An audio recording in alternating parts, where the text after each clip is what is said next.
All right. You recording? There we go. Becky started recording. All right. Well, for those of you on the screen that I can see your faces, hello.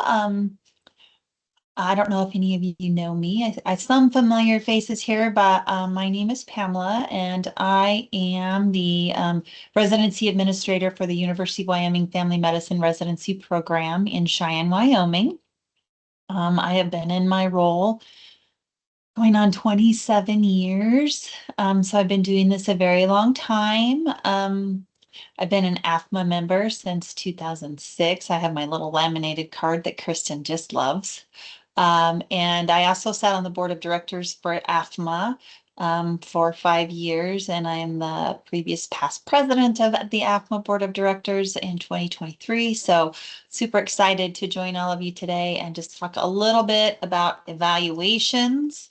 So I'm curious, before we get started with my presentation here, how many of you create your evaluations and do all of that process in your system, whatever software system it is that you use?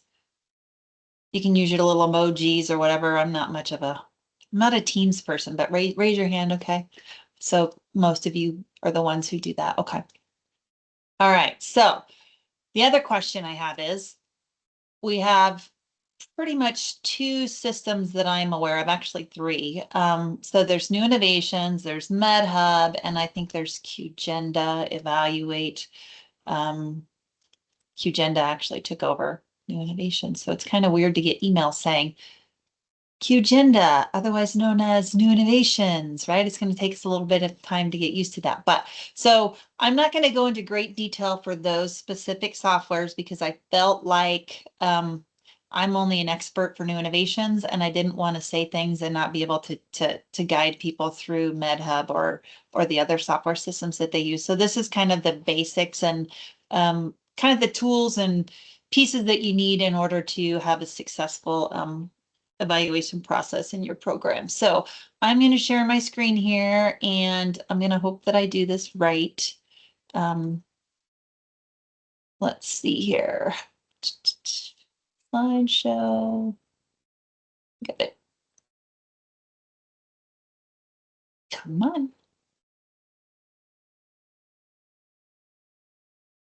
There we go. How's that? Is that good? We got it? Okay, perfect. All right, so we're just going to hit the ground running here and go through this presentation that I've created for y'all. And if you have questions, please feel free to speak up as we're going, or you can hold your questions for the end. As I mentioned earlier today, we're going to talk about the purpose of 360 evaluations, kind of the requirements that are needed for us to do that through our programs, and then how to track and manage our evaluation process here. So effortless flow, stronger feedback, right? So smooth route to residency evaluations is the whole goal behind all of this. So when we talk about evaluations, we always want to make sure that we're getting comprehensive feedback, and that includes from multiple places, right? So we're talking about peers, we're talking about supervisors, we're talking about patients, your nursing staff, even you as the administrator in your program, I feel is important in being an evaluator of your resident. And all of these things obviously are coming together and pulling the pieces together for our faculty when they're doing their CCCs, which is our Clinical Competency Committee. And it helps them to assess where our residents are at within their milestones. It also is part of that core outcome piece that we're talking about now when our residents are graduating. And so all of these pieces come together when we're talking about our evaluations. So there's multifaceted places where evaluations come from. And this is just kind of the tool I think that we look at that we're talking about over time. We're collecting all of these evaluations throughout the residence rotations.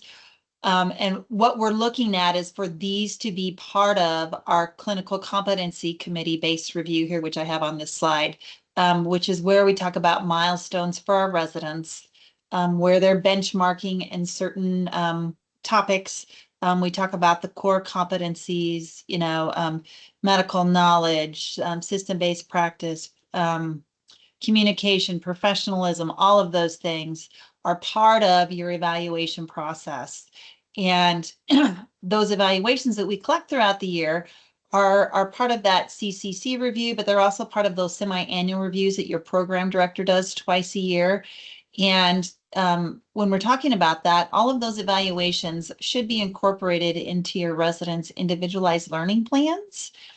And my personal opinion, and I think that most of you that are on here who have been part of this process, know that this is where we identify those residents that are needing support and those residents that potentially need to have some sort of a remediation. Most of the time, in the experience that I have had, residents that need remediation typically are in that medical knowledge category or in the professionalism category. And so we're going to find those pieces that we're looking for in those evaluations that are coming in each month from their rotations, right? And then all of those coming together create those summative evaluations and those final evaluations. And so every resident has to have a summative evaluation for each year that they're in residency. And that helps us to prepare our residents for their readiness certification, and saying that, yes, this resident, in fact, can go out and practice medicine independent of having any kind of supervision. And all of these evaluations that you create are a permanent part of the resident's record, which I think is key here. And you want to make sure that you're keeping all of these forever. So what's the importance of an evaluation? I will say that a lot of faculty and residents just get inundated with evaluations. I'm sure that all programs feel like that. But they are important, and they do give us key components to help us figure out where a resident needs help. And it's going to help us identify where their strengths are, obviously, and where they need growth. It maintains the program quality. And so a lot of people don't realize that all of these evaluations are helping the programs to evaluate themselves as well, not just necessarily the resident and their performance, but where the program is as well, right? So we need to also know where our program is lacking, what we need help with, what certain components maybe we're not meeting. I can say from my program, and we do our milestones, we're always looking at that system-based practice, right? That's always one that's low for every resident. And we know that it's not a resident thing, it's a program-driven thing. So again, it's not just about the resident and their progress, it's also about the program and their progress, and also the faculty, because the faculty are also being evaluated, right? And so all of those things come together to ensure that we're meeting those accreditation standards that the ACGME is requiring us to do. Isn't this just the perfect? Don't we all wish we were sitting right here right now? I know I sure do. So how are we going to create these evaluations, right? So requirements that are important and that the ACGME requires that we keep track of. Most of our programs are using those residency management suites. So my program uses New Innovations. I know I mentioned Evaluate. I know there's MedHub out there. I know there's other systems out there that programs use. I'm guessing that most programs aren't doing paper evaluations anymore. I can tell you that when I first started this job, we did paper evaluations, and oh, talk about a nightmare. Talk about tracking those and having binders, and it was just a complete and total mess. And so when we went to New Innovations, boy, I jumped in head first because I wanted to make sure that I didn't have to send out things in the mail because nobody responded to email. And yeah. Trying to get attendings to fill out evaluations is very difficult. Also, one of the important things that we need to make sure that we keep documentation of are our CCC minutes, so our clinical competency meetings, which all of you, I'm guessing, are having now. I know that some programs do CCCs throughout the year. At my program, we do it typically we have 2 meetings in November, December, and then we have 2 meetings like in May and June to talk about our residents, but also your program evaluation committee. So this is where you're going to go back and review all of maybe those rotation evaluations. So you can see what your residents are telling you about specific rotations, maybe what's good about them, what's not good about them, what things could be changed to enhance their education. So we always want to make sure that we're looking at those things at least twice a year, but I would highly encourage you to look at those more often. Also the record of the ILPs and a remediation. And so I know that a lot of programs last year were like ILPs, we're supposed to do ILPs. I didn't know I was supposed to do that. And that was something new, right? Something new that the ACGME is requiring. And so all of your residents should have an individualized learning plan. And I have a slide that gets into that a little bit later on, so I won't get into all of that right now, but and then any sort of remediation that you have for your residents. So if your resident is put on an advisory committee, and they're potentially in the process of maybe being put on probation because they're not meeting certain requirements, you always want to make sure that you have documentation of that and that you keep that documentation and that your residents have access to that, that you have access to that, that your program director has access to that, as long as you're DIO in your institution. And all of these things have to be maintained in the resident's permanent file. Okay. A big important piece to all of this is ensuring confidentiality. I know that at some of the smaller programs, it's very difficult to keep confidentiality just because residents talk and, they share information. One thing that my program did in our evaluations for residents evaluating faculty is that we made them confidential, so they're totally anonymous. So the residents, when they're filling out evaluations on the attendings, don't have to feel like they could potentially be retaliated against because of something that they're saying about their attending. And I think that that's been very helpful for us at our program, just because we now are actually seeing residents fill out evaluations on attendings and giving valid feedback. Some of the key components for your evaluations when you're building them. Obviously, this is done differently in each of the software systems, but these are kind of the building blocks for that. And you want to make sure that when you're starting out your evaluations, first of all, what is it that you're going to be evaluating? Is it the resident? Is it the faculty? Is it a nurse potentially? Is it you? And then you need to define the objectives about what exactly you're looking for out of this evaluation. Okay. Are you mapping it to your milestones? Are you mapping it potentially to core outcomes? Are you mapping it to your EPAs, for instance? And then you're going to be selecting who the evaluators are going to be.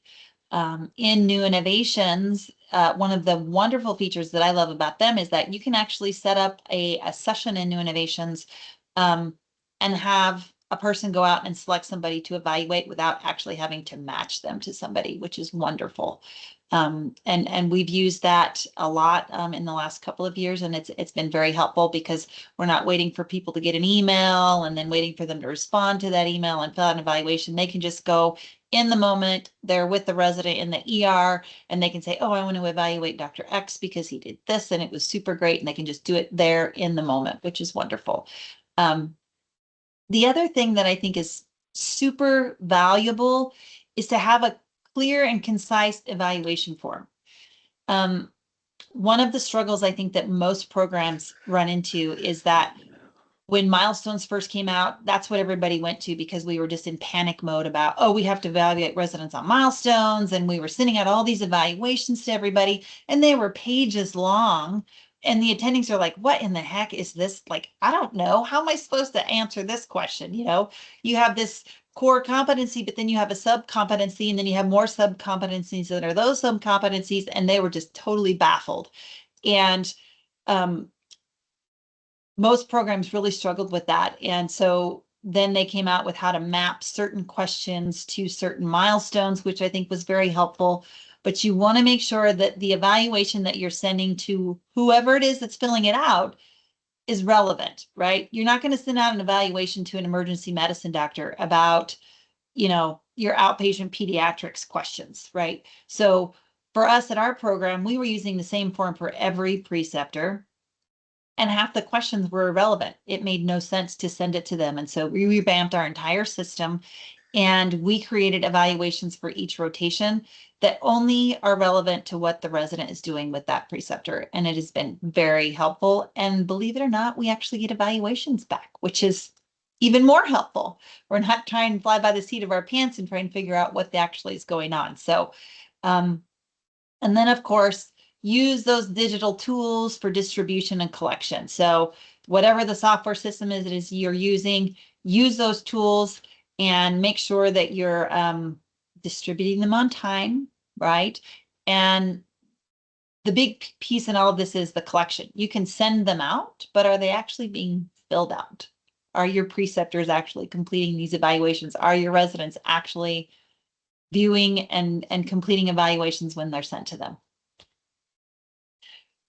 So another piece of all of this, we talked about residents and evaluations, but also the faculty piece of this is, as I talked about earlier at my program, anonymous resident feedback. And so all of our faculty are different. They all teach differently, and some maybe are a little harsher than others. Some are maybe very kind. Perfect example for me is I had an attending who, he was direct and concise and to the point.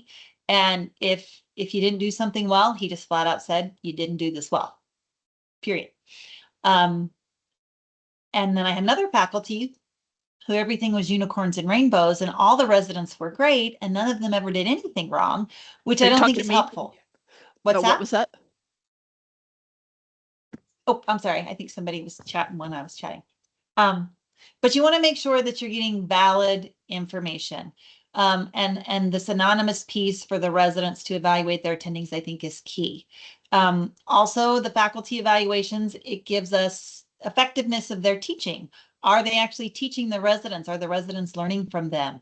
Is there something maybe that we can help our faculty with to give them better guidance in how to teach the residents? It also gives clinical performance of our faculty, so we can actually see where our faculty are falling as far as their clinical performance. Also, their professionalism and engagement. Some faculty are a little more laid back, whereas others are very strict and straightforward and have a straight face all the time. And then also those faculty evaluations help us to develop anything that our faculty may need in the future.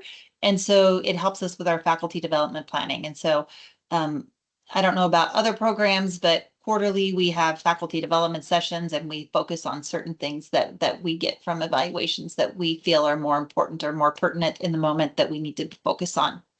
On the program evaluation committee side of it, this is where you have your annual program evaluation. You fill out that APE document, and that comes from your PEC. We're also looking at those resident surveys that are being filled out from the ACGME. Oh, those lovely surveys that we all just love so much, right? We always tell our residents, this is not a place where you have an axe to grind. This is the place to fill out the evaluation. If there's something going on and we're not aware of it, we can't fix it. So we're always very vocal with our residents about that, and we always have didactics, and we talk about those things before those surveys come out. This is also where we talk about our board pass rates for our residents. So hopefully most of your residents are passing their boards when they're taking them prior to graduation. We also look at our in-training exam scores, which I didn't put on here, but those should be coming out shortly from the ABFM. Our residents all took their in-training exams, and so we should be looking at those as well. And then it also helps the program create an annual improvement plan. Okay. So one of the things that a lot of you may hear that is new to you is we talk about competency-based assessment. And so competency-based medical education is the way of the future. And this is kind of one of my little passionate side projects. I actually sit on the Societies for Teachers and Family Medicine Competency-Based Medical Education Task Force. And we have done a very good job of rolling out how to evaluate residents for competency-based medical education. And so this slide kind of just gives you bits and pieces of what that means. And so more frequent multiple points and methods. That means we're evaluating our residents more frequently at different points, particularly throughout their time in residency, not necessarily at the end of a rotation, but maybe in the moment. So we have those on the fly evaluations. We have those direct observation evaluations that we talk about. And they're more observation-based evaluations because you can fill out a residence evaluation at the end of the month and say, oh, they did a great job, you know, they did this, they did that. Well, what about in the moment? Did the patient get taken care of? Was the resident kind and compassionate? Did the resident, you know, address the problem the patient was coming in for? And then more formative assessments. And so not like at the end of a rotation, if that's a summative evaluation. We want formative, in the moment, direct feedback when it's happening.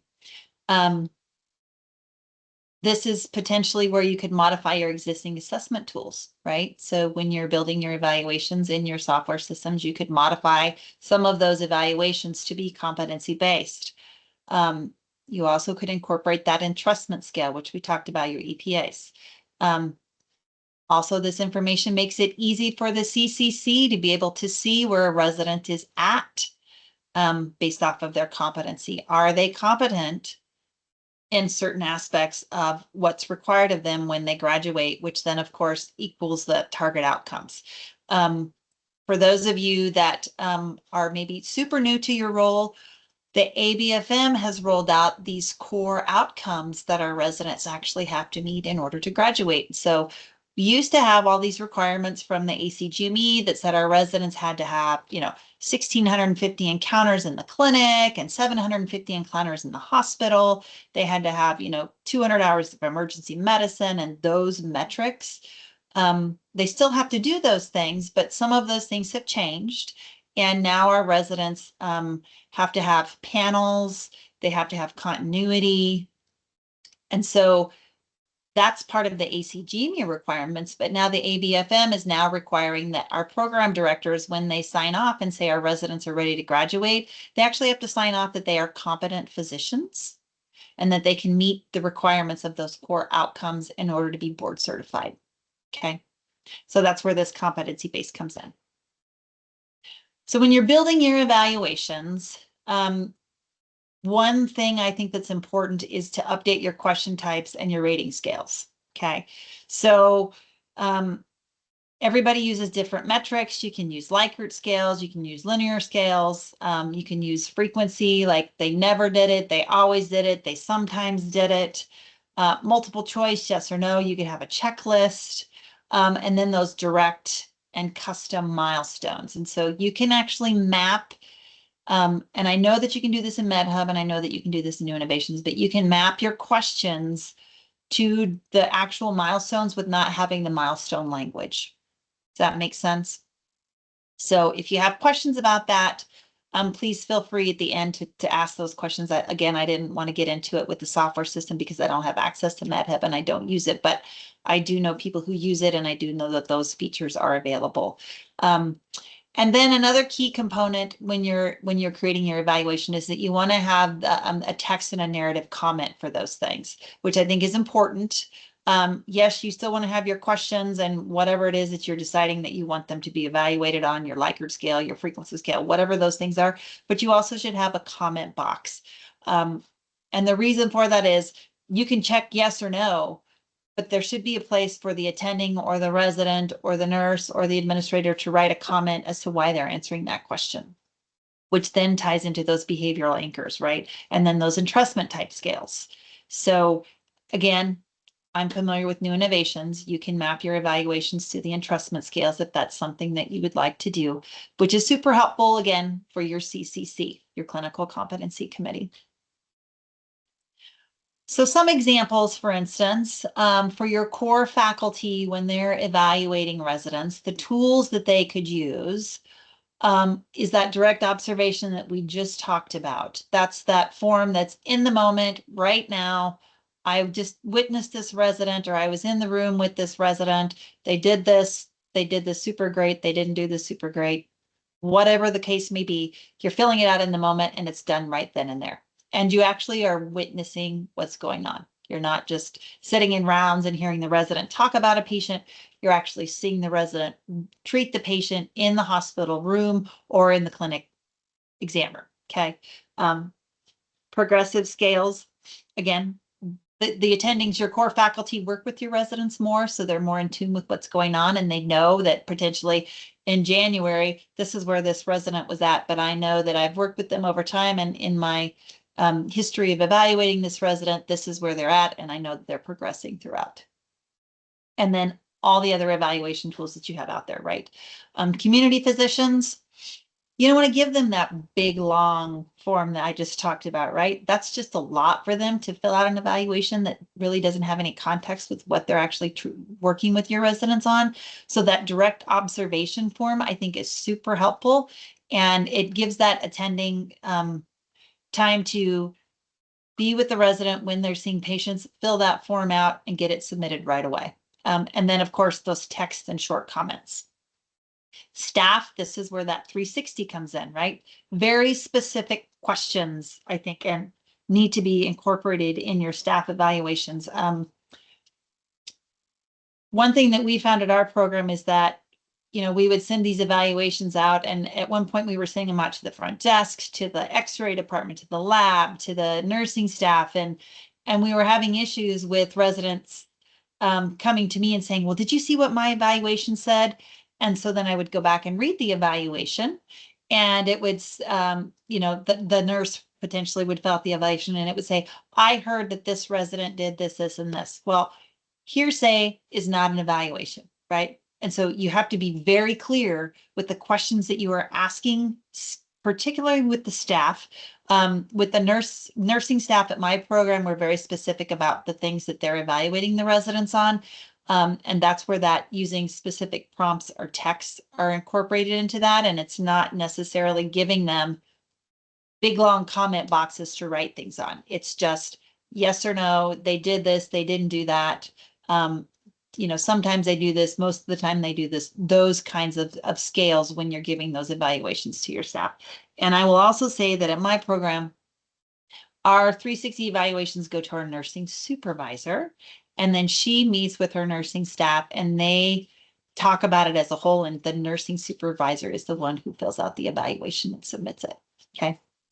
I also evaluate my residents, and so again, the form that's sent to the administrator is a different type of questions. Obviously, I'm not doing the clinical things with those residents, but I do know, are they filling out their evaluations? Are they showing up to rotations on time? Are they completing their work hours? Are they logging their procedures? Do they have their continuity clinics and all of those things? And so I think it's very key that you as the administrator are evaluating your residents. And I would highly encourage you, if you're not doing that, that you should be. We talked about ILPs before. This is just a slide that kind of gives some context to individualized learning plans. And I think the most important key to this is the component of it's self-directed, right? The resident is the one that's creating this ILP. And I think for the longest time, there was this big stigma about, oh my goodness, you have an ILP, there's something wrong with you. Individualized learning plans are not a bad thing. All residents have to have them. It's not a performance improvement plan, right? That's a PIP, not an ILP. And so we always have to be very clear about that. But they are self-directed. It's not just for the learners who are struggling, but for all residents. Again, it should be resident driven. The resident should draft the first version of your ILP, and then it should be facilitated with their faculty advisor. And it helps the learner or the resident prioritize what's important, what their goals are, how they've met those goals. At my program, we use the SMART goals. And so if any of you are interested, you can go out to the STFM website and pull up the CBME toolkit. And there's actually an ILP out there that we have created that's a resident-driven ILP that you can use. And obviously, the best residents already do this on their own. So those of you that have residents that are very invested in their education probably have come to you as a new first-year resident with an ILP already in mind, and they're the ones who are keeping them updated and making sure that they're getting completed.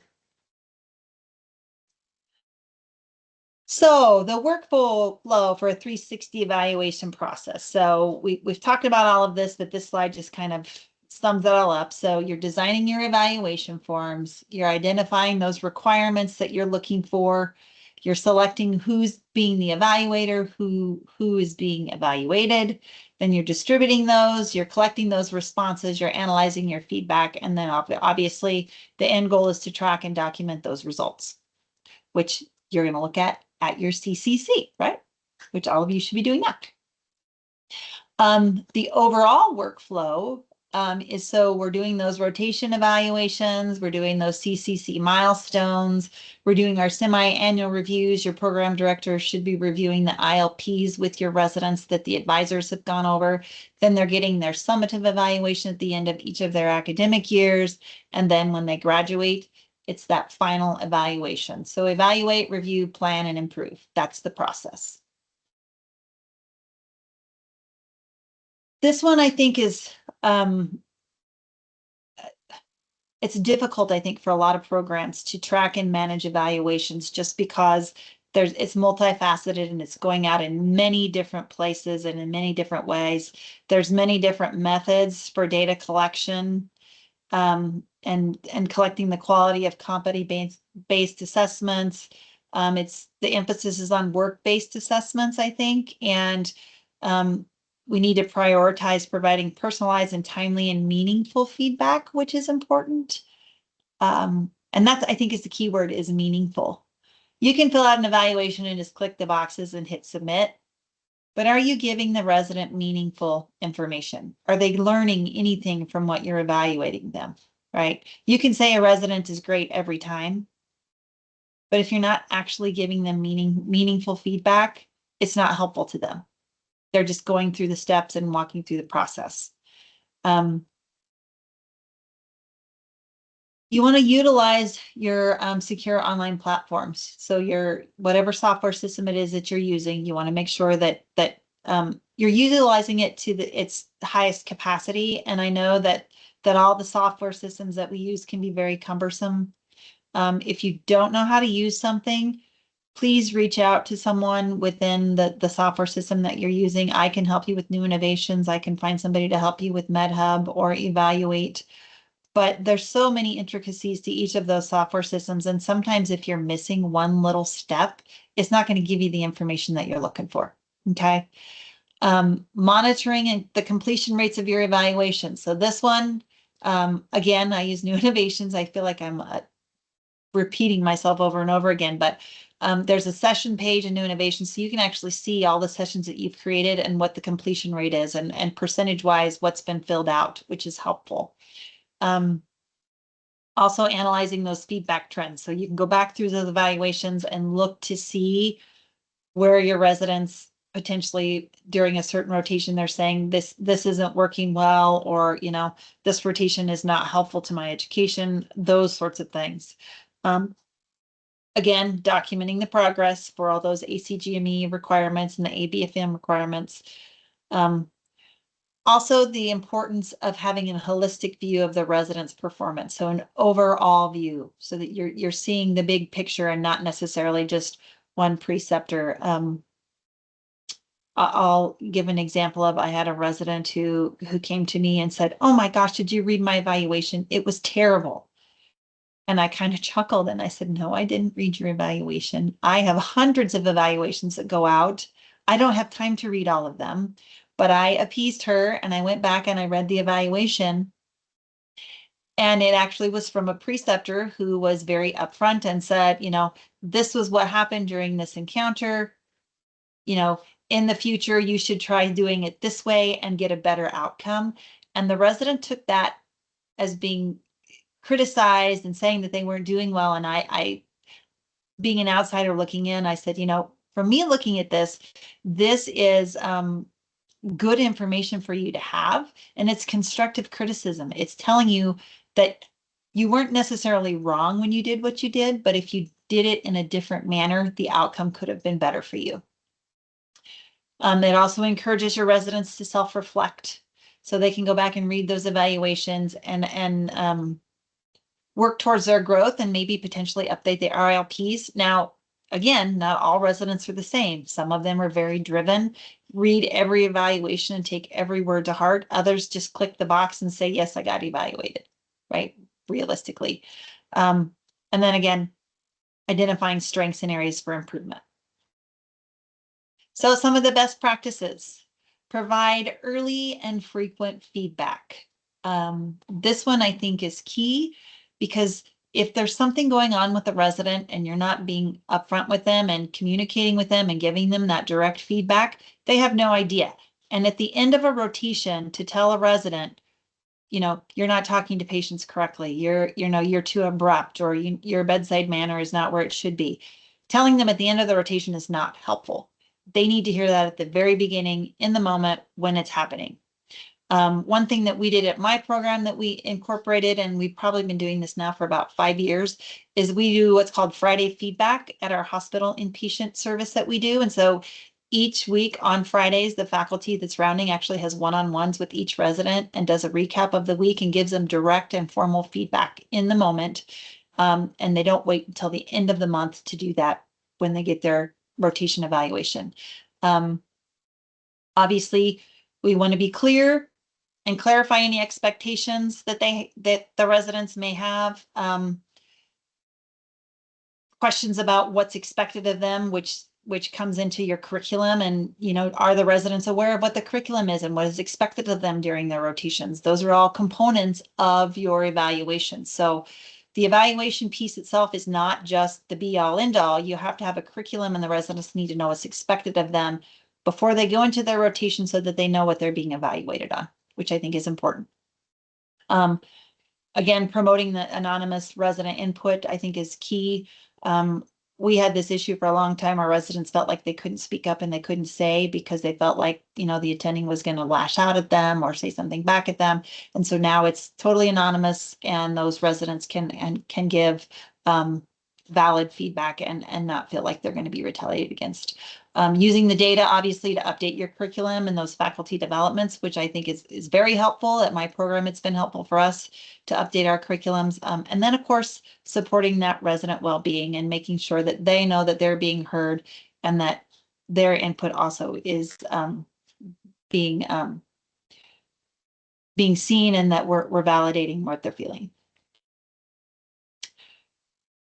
I just have to add, this is my little Bruce Wayne here. We just went to the beach a couple weeks ago, so I had to add a little sunshine to all of you before Christmas. So he loves the beach. So moving forward and overcoming barriers. So a lot of programs, I think, get stuck in this is the way we've always done it. This is the evaluation tool that we've always used. And maybe they don't know how to change things, or they don't know how to update things. And so my suggestion is to gradually update and prune the tools that you currently are using. Use more efficient tools, shorter and in the moment, which is one of the things that I talked about. So our evaluations at one point were all those milestones, and it was just exhausting. And we've shortened all of our evaluations down. Most rotations have at the max maybe 8 questions that their preceptors are actually having to fill out, but it's relevant to the actual rotation that the resident is on. Using those mobile assessment tools. And so that direct observation tool, I know that is available to us in New Innovations. It is also available to us in MedHub. So making sure that your faculty know how to use that, your outside preceptors know how to use that, your residents know how to use that is important. Using those match tools within your software system to match up those evaluators. And so most software systems that we're using now, everything is incorporated together. So we're building blocks, right? So we're building the personnel file, and then we're building their schedules, and then their schedules are building into the evaluation, and it's being able to match the preceptor with the resident based off of the rotation that they're on. And then, of course, training supervisors and the learners. So make sure that your faculty, your attendings, your preceptors know how to use whatever software system it is that you're using, or know how to fill an evaluation out. I know programs who have gone away from using those software systems and have said, we're just creating a Microsoft form. We have this QR code. The resident can just say, here, scan my code and fill out this form for me. No matter what it is that you're using to evaluate your residents, make sure that the residents, the faculty, the staff, and the learners, maybe medical students as well, know how to use the system that you're using. This here's Jules, Bruce Wayne's sister. She also enjoys the beach. So overall, evaluations drive growth and quality, right? Quality within your program. The more you evaluate your residents and faculty, the more your program can grow and learn from the things that are available to help make your residency program better. And it also makes the quality of your residents better, okay? The ACGME obviously provides our structure and our standards, continuing improvement for the strengths of your program, and helping your residents become successful, I think, is the key in all of this. We want to make sure that our residents are successful, and that the evaluation tools that we have for them are helpful to them, and not making them be stressed out all the time because they're not doing the right things, right? I think a lot of residents, when they come into residency, feel like, in medical school, their evaluations were very punitive, I guess is the way to say it, and not necessarily towards growth. And so we want to make sure that our residents are moving in the right direction, and that are meeting the milestones, so that by the time they're ready to graduate, they are all set and ready to go. And when they leave, that they actually have a portfolio of all of those evaluations that they can take with them, which I think is key. Okay. Make sure that they have access to that. All right, I am going to stop. There's me with my fur babies at the beach. I had to share that. So, all right, I am going to stop sharing my screen here. And I'm going to have all of you turn your cameras on so we can have a Well, hi, Misty. Hi, friends. Oh, it's so wonderful to see beautiful faces that I know. So do any of you have questions that maybe I can answer for you about evaluations, or building evaluations, or mapping things? I have a question about like the on-demand evaluations. Yeah. We've actually started them, which is great if they're being used. Do you have any tips of how you get faculty to use it? I have some of the faculty who are great doing them, and then I have some that are not. Like I didn't know if anyone had all faculty have to do X number, or however you do that. I'd love to hear your input. So that's a multifaceted question. And so there's two different types of on-demand evaluations, right? So you could have like a shift card, or a on-the-fly evaluation that a faculty could fill out. And again, each program is different in how they set these up, but we did those at one point at my program. We had what were called on-the-fly evaluations, and it was, we used New Innovations, so they could go in and say, I want to evaluate a resident. And basically, it was just a big text box that they could just type words into based off of what was going on in the moment. We found that that wasn't very helpful, right? Because the resident didn't look at it, and the resident didn't care. And the attending filled it out and submitted it, but then where did it go? Who looked at it? Who actually read it and got anything out of it? Nobody. And so when we built this direct observation evaluation form, which is available through New Innovations and MedHub, it's been super helpful for us, because I don't have to send it out to somebody. I can just say, I'm Dr. Gates and I'm in the emergency room and I worked with this resident and they had to put in a chest tube on this patient and, we had to intubate the patient and all these things. And as soon as I'm done with that encounter with the resident and the patient's been, moved upstairs to the floor or whatever, Dr. Gates can go right into new innovations and say, fill out an evaluation, a direct observation. But he doesn't have to fill out all the answers, right? Just fell. He can answer just the few things. Just a second here. There we go. He could just fill out the things that were relevant to that actual visit. But the glory in that, in new innovations, and I know you can also do this in MedHub, is that when I have my CCC, I can actually go in and run a report that shows me all those direct observations regarding that particular resident. And I can save that report and send it out to all my faculty.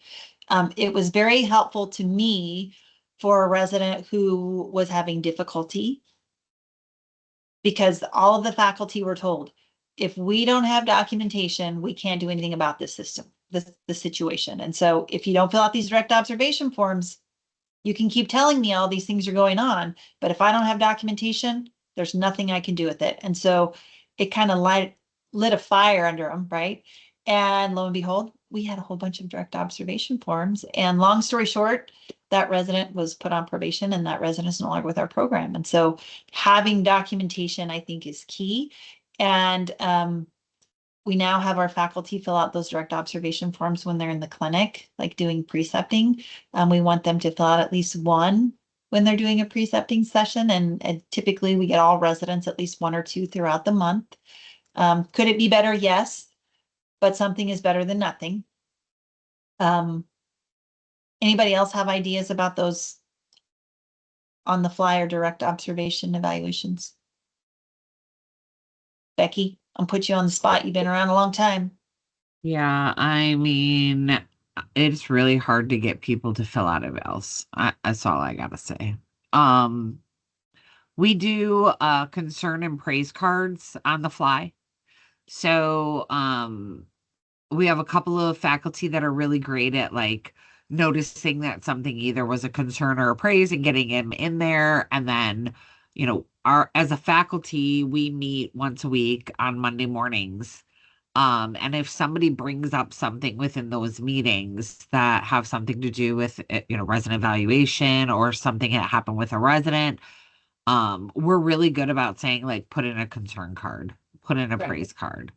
So that we have documentation of it. And it's not just me or like, if we're sitting in a faculty meeting, that is not the same as the CCC meeting. Like we gotta stop, just because we're a small program and our faculty is the same, regardless if we're in CCC or in faculty, they kind of lose that structure and they think like all meetings lead to the same road, right? They don't. A CCC meeting is Milestones. It's milestones, it's evaluations, it's we're having an issue with a resident, we need to call a CCC meeting.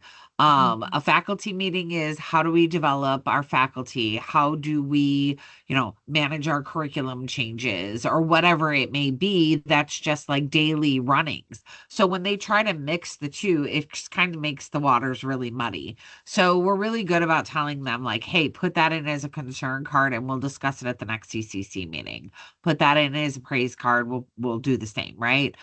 As far as evaluations, I gotta be honest with you, like I could make a QR code, nobody will scan it. I can like literally be like, I'm gonna send you 6 reminders a week until you fill this out. And they won't see the email. Like they're just not looking for it. The best way I have found, they keep a shared Excel spreadsheet for direct observations with all of the things they're supposed to document. And as a faculty, they manage that shared document. And when we sit down for our CCC meeting, one of the faculty members is responsible every time we go into a new resident to look at that direct observation Excel spreadsheet and give that feedback for the record. That works really well because they feel like they're in charge of that and they have, right, like they have constant Ownership. access to it, right? And then the other thing that I've noticed is when we're on our inpatient rotation, our faculty rotate once per week. So they're on for a week, and then 50%. somebody else is on for a week, and then Mhm. somebody else is on for a week.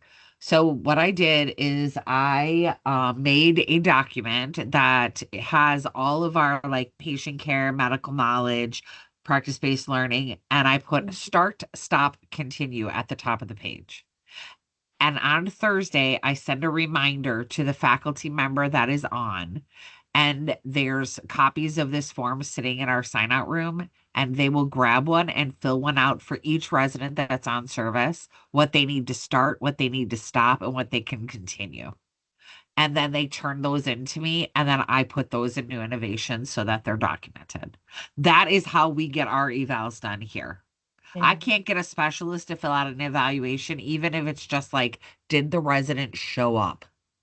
Were Mhm. they ready to learn? Did they have pants on? You know what I mean? Like, I can't get them to fill it out. So I don't. So like we do portfolio reflections, which the residents are responsible for. They have to reflect upon something that happened during the rotation, and Mhm. that is their rotation evaluation. Sure. And then our faculty are responsible for doing the direct obs, the praise concern cards, and the inpatient evaluations, semi-annual reviews, and milestones. That's how we get it done here. Yeah. So another idea that I do at my program, again, getting evaluations from those outside preceptors is very difficult. Our general surgeon is such a hoot. Um, but he's terrible about like filling the evaluations out. And so once a year, because he has residents for 6 months, right? Once a year, he'll call me and go, "Hey, what are you doing?" I'm like, then he's like, "Can I come over and do my evaluations?" And I'm like, "Sure." And so he literally comes to my office and he sits down at my desk and we log into new innovations and I walk him through it and he fills them out. And you know what? They're completed. And it's great. It works wonderfully. Another idea, we were having issues with our outpatient pediatrics rotations and our inpatient pediatrics rotations getting evals back. And so they were going to the preceptor, and of course, they don't look at emails, right? They're too busy. So we created a generic personnel and new innovations called outpatient pediatrics. And the email address actually goes to their administrator, like me. She gets the evaluation and she sits down with her pediatrics. All the pediatricians sit down in their weekly meetings and they have a conversation about the resident. And she actually goes in and fills out the evaluation. And at the bottom, she says, this evaluation was completed by a doctor, and she put the names in and then she'll submit it. It works like a dream because the administrator is actually the one getting the evaluation. We've done that with our radiology rotation. We have rotations over at the VA. The email goes to the actual administrator because we get the work done, right? They're gonna hound, whatever you want to call it, poke the bear. The preceptor go, "We need this evaluation, we need this done, we need this done." And they know that I'm going to be calling them saying, "You can get this done yet? Where are we at?"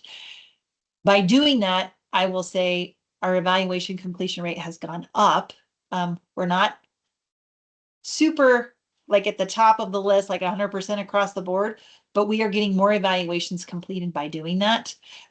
Also making a shorter form that's more concise for the specific rotation that doesn't have all the information that's not relevant to what's going on. And if you have questions about that, I will put my email in the chat box. Where's the chat box? My screen is a little I'm going to put my email address in here. If you have questions about how to do that, I'm more than happy to walk you through it. My associate program director and I spent probably 4 days recreating all of our evaluations, and we mapped them to EPAs.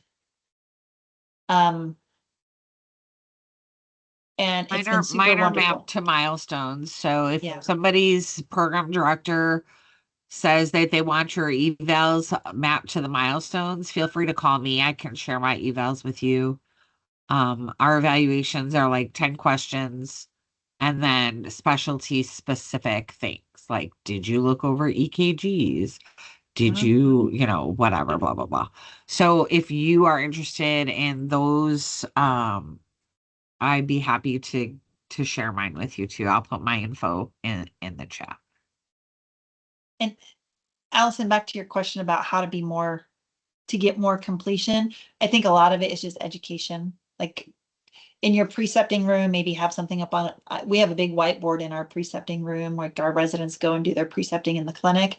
And we have a big, up on the precepting board, it's fill out your direct observation, and put the ownership on the attending of the day. Like put the ownership on them and in your faculty meetings. Do all of you participate in your faculty meetings, first of all? Yes, no. So maybe you request to be part of a faculty meeting and just go in and like, if you use New Innovations or MedHub or whatever the system is that you use, pull that up on the screen. Like, because I'll tell you, when they actually see that, they're like, oh.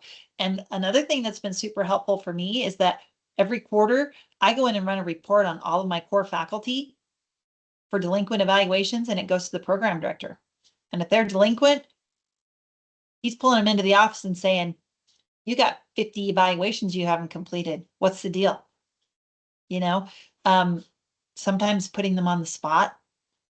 And I hate to say public shaming, but when you're in a faculty meeting and it's just your core faculty, they all know who's not doing the work, because we all have those bright shining star faculty, and then we all have those faculty who have been around forever and are just like, hey, whatever. If I don't fill it out, it's not a big deal. It is a big deal. It's an expectation of their job. And my program director recently in the last year, like he told all the faculty, if your evaluations aren't completed, I will not put you up for promotion. Period. End of discussion. It's part of your job. And so showing them like what's completed and running a report for each of them individually and sending it to them and your program director is helpful. Good question. Anybody else have questions? I don't know if you saw in the chat, Pamela, that It would be wonderful if you could share your evaluations with me or developing a new FM residency, and this would be helping out. yeah, somebody had asked where you said that the ILP was located. Is it in the Yes. STFM competency-based toolkit? Yeah, so hold on Okay. just a second here. I'm going to go out here and I'm going to share my screen again really quick. Share screen number.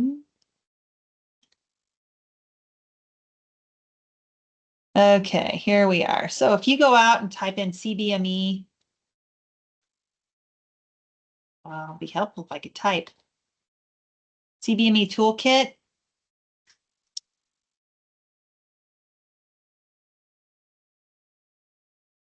It's here, this competency-based medical toolkit from the STFM.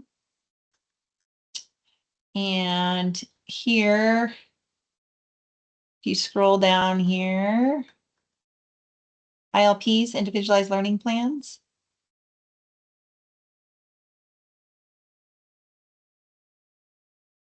Here's an online template. Here's an ILP template. This toolkit is actually very helpful. It goes through everything in great detail. Tells you why, what the process is, what the strategies are for creating them, papers that we've published on ILPs, and what the family medicine requirements are. So I highly recommend going out and checking out that STFM toolkit. It is very helpful.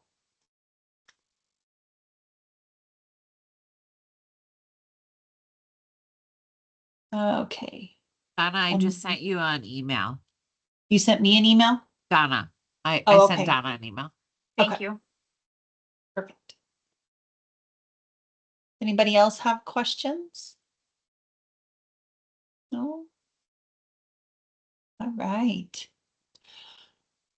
Well, thank all of you so much for joining us today and taking a little bit of time out of your crazy schedules. I know you probably are all in the thick of interviews and hopefully on the end stretch of that, and can enjoy your holidays and not have to stress about doing interviews. So it's been wonderful talking to all of you. I hope you all have a wonderful holiday season. Merry Christmas, and go enjoy the beach sometime.